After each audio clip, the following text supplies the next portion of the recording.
മരിക്കയില്ല ഞങ്ങളുടെ യോമന പൊന്മുത്ത്, ജീവിക്കും ഞങ്ങളിലൂടെ നാളുകളിലും നാടങ്ങും.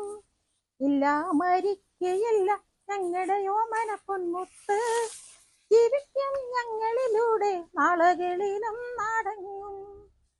ഹോൾഡ്. പശുക്കളെ വളർത്താൻ ഒത്തിരി സ്ഥലമൊന്നും വേണ്ട, വിശാലമായ ഒരു മനസ്സ് മാത്രം മതി. ഒരു കുടുംബത്തിന് സന്തോഷത്തോടെ കഴിയാനുള്ളതെല്ലാം പശുക്കൾ തരും. ശോഭനയുടെ അഭിപ്രായം ഇങ്ങനെയാണ്. എനിക്ക് 4 സെന്റ് സ്ഥലമേ ഉള്ളൂ. പുല്ല് വെക്കുന്നതിന് സ്ഥലപരിമിതികളൊക്കെ ഉണ്ട്, പ്രതികൂല സാഹചര്യങ്ങളൊക്കെ ഉണ്ട്. എന്നാൽ പോലും അതിനെ എല്ലാം അതിജീവിച്ചുകൊണ്ട് ഞാൻ ഈ 6 പശുക്കളെയും മുയലും ആടും കോഴിയും എല്ലാം വളർത്തി വളരെ ഹാപ്പി ആയിട്ടാണ് കഴിഞ്ഞു പോകുന്നത്. ഈ സ്ഥലപരിമിതികളൊന്നും എൻ്റെ ജീവിതത്തെ എല്ലാം മുന്നോട്ടുള്ള നയിക്കുന്നതിന് ഒരു തടസ്സമായിട്ട് നിൽക്കുന്നില്ല.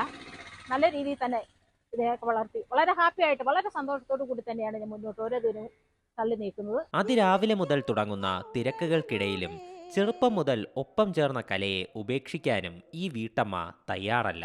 നന്നായി വായിക്കും. പ്രകൃതിയെയും ചുറ്റുപാടുകളെയും ഒക്കെ വിവരിച്ച് നിരവധി കവിതകളും ഇവർ എഴുതിയിട്ടുണ്ട്. ജീവനു സ്വത്തൊരു പട്ടിണി മാത്രമായി കീറി മുഷിഞ്ഞൊര വസ്ത്രവും ചുറ്റിതൻ ഒട്ടിയ തൻ വയർ പോറ്റുവാൻ, ഒരു നാഴി അരിയതിൽ ചേർക്കുവാൻ ഉപ്പതിൻ, തൊട്ടങ്ങു കൂട്ടുവാൻ ഒരു പിടി മുളകതിൽ കൂട്ടിപ്പിടിച്ചൊര നാട്ടുപ്രമാണികൾ.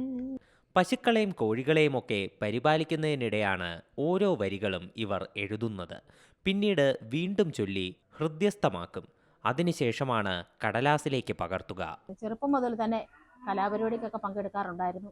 നാടകം, ബാലെ, ഡാൻസ്, കഥാപ്രസംഗം, അങ്ങനെയുള്ള എല്ലാ വേദികളിലും നിരവധി വേദികൾ പങ്കിട്ടുള്ള ഒരു വ്യക്തിയാണ്. അതുപോലെ തന്നെയാണ് ഇന്ന് ഞാൻ കവിതകളും പാട്ടുകളും, എൻ്റെ കവിതകളും പാട്ടുകളും ഒക്കെ എന്ന് പറഞ്ഞാൽ എൻ്റെ ചുറ്റുവട്ടം, എൻ്റെ പ്രദേശത്ത്, എൻ്റെ കൺമുന്നിൽ കാണുന്ന കാര്യങ്ങൾ അത് ഞാൻ കവിതയും പാട്ടുകളുമായി ആ രൂപത്തിലാക്കി എൻ്റെ പുസ്തകത്തിൽ എഴുതി വയ്ക്കുകയാണ് ചെയ്യുന്നത്. ദൈനംദിന ചെലവുകൾ കണ്ടെത്തുന്നതിനായി വിവിധ ജോലികൾ ചെയ്യുന്നതിനിടെ സ്വന്തം ഇഷ്ടങ്ങളെ ഉപേക്ഷിക്കാതിരുന്നാൽ ജീവിതം മനോഹരമാകുമെന്നാണ് ശോഭന പറയുന്നത്. ഇനി അച്ചടി മഷിയിൽ തൻ്റെ കവിതകൾ പുറത്തിറക്കണം. അതിനായുള്ള തയ്യാറെടുപ്പിലാണ് ഈ വീട്ടമ്മ. ഒപ്പം പശു വളർത്തലിൻ്റെ തിരക്കിലും. Zee Malayalam news, Idukki.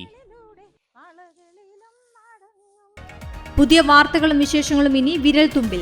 എല്ലാ ഡിജിറ്റൽ പ്ലാറ്റ്ഫോമുകളിലും ഇപ്പോൾ സീ മലയാളം ന്യൂസ് ലഭ്യം.